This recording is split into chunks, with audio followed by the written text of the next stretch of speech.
তো 2019 সালে আমি আসছিলাম দুবাইতে। ওই টাইম বয়স খুব কমই ছিল। তো এর মধ্যে অনেকবার দেশে যাইতাম চাইছি, কিন্তু পারি নাই বিভিন্ন রকম সমস্যার কারণে। তো এখন যখন টিকিট কাটি ফেলাইছি, এখন তো যাওয়াই লাগবো। তো বাড়িতেও বলছি, তো কিছু কথা অনেক খারাপ লাগছে। তা আজকে 5 বছর 5.5 বছর প্রবাসে। তো হঠাৎ আব্বার সাথে কথা হয়েছিল। তো আব্বা বলছে যে আমি কিছুই করি নাই ফ্যামিলির জন্য। আমি যে টাকা দিছি এই টাকা দিয়ে চলে না। এর মধ্যে বোনরে বিয়ে দিছে, আমি বাইরে আনছি। তো এরপর আমি কিছু করি নাই। ঘর বাড়ি সব ঠিক করছে, এরপরেও আমি বলে যে কিছু করি নাই।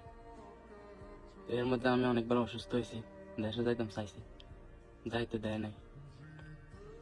যাক, এটা আমার কপাল। এই টিকিট আমি যাবো না দেশ।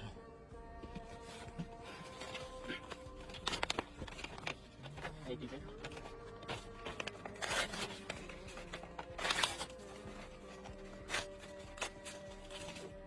এই পাসপোর্ট।